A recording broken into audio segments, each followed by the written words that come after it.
Morning everybody.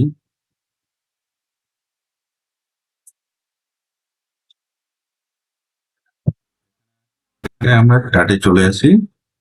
চার্টে যেটা আছে, গতকালকে বাইং হলো, বাইং এর পরে সেলিং, আবার বাইং হওয়ার চেষ্টা করলো, সেলিং। তাহলে এখানে বেশিরভাগ সেলাররা আছে। আজকে ওপেনিং দিয়েছে, প্রি ওপেনিং এ positive, Nifty 98 point, Sensex 256 point, bank Nifty 296 point positive. তাহলে এক্ষেত্রে পজিটিভ ওপেনিং যেহেতু দিয়েছে, সেক্ষেত্রে যদি মার্কেট একটু নিচে পাওয়া যায়, সেক্ষেত্রে এই সেলারদের টার্গেট করার জন্য বাই করলেই মনে হয় প্রফিট হবে। যেহেতু এখানে সেলার আছে, ওপেনিং হতে যেহেতু পজিটিভ ওপেনিং, কিছু সেলার আসার চেষ্টা করবে, এখানে কিছু সেলার আসার চেষ্টা করবে, সেক্ষেত্রে বাই করলেই আমার মনে হয় প্রফিট হবে। এটা হচ্ছে সেন্সেক্স এর চার্ট। এবার ব্যাংক নিফটির চার্টে চলে আসি, সেম জিনিস।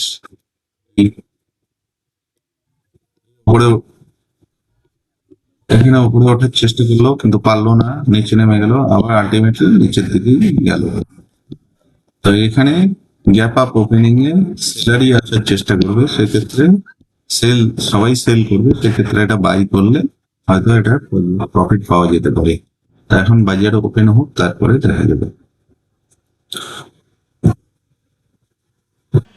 এখানে নিফটিতে একটা স্ট্রং গ্রিন ক্যান্ডেল তৈরি হচ্ছে। এখানে আমাদের যেটা করা উচিত, একটা বাইং পজিশন করে নেওয়া উচিত।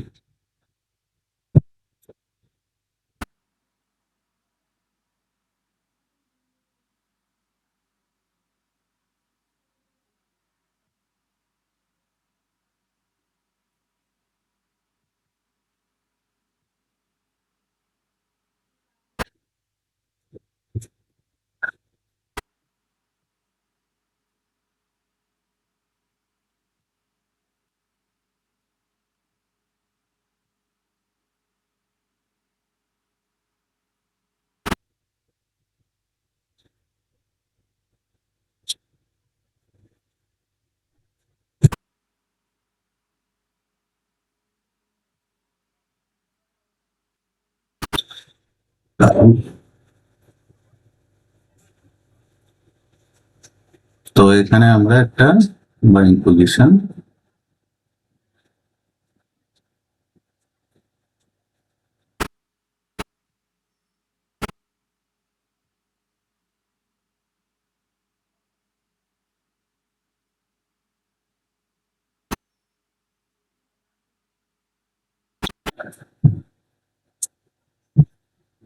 একটা স্ট্রং ক্যান্ডেল দিয়ে ওঠার চেষ্টা করছে। তো এখানে একটা বাইং পজিশন করে নিলে হয়, সেটা অপেক্ষা করি, রেট ভালো পাওয়া যাবে।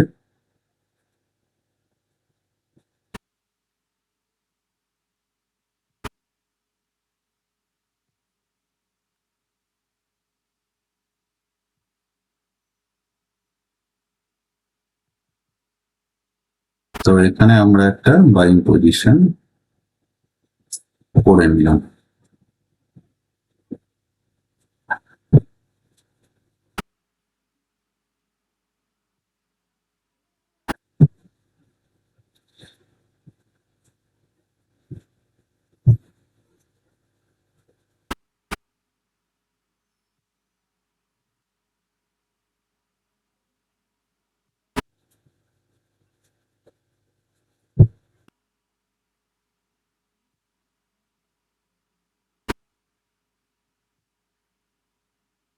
তো এখানে দুটোতে বাইং পজিশন করে নিলাম, এখন দেখা যাক বাজার কি করে।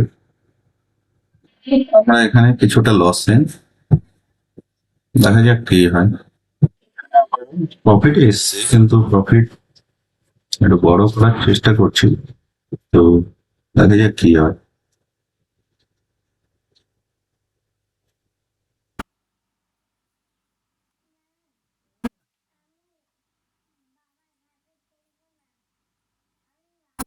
আমরা পজিশনটাকে কেটে দিলাম, কারণ এখান থেকে রিজেকশন নিয়ে কোথায় নিচে যাবে না উপরে যাবে বোঝা যাচ্ছে না। আর বিয়ারিশ, মানে মার্কেটের যেহেতু ট্রেন্ড নেগেটিভ, সেখানে কল সাইডে থাকার কোনো মানে নেই। আমরা একটু অপেক্ষা করি, দেখি কোনো ফ্রেশ পজিশন পাওয়া যায় কিনা।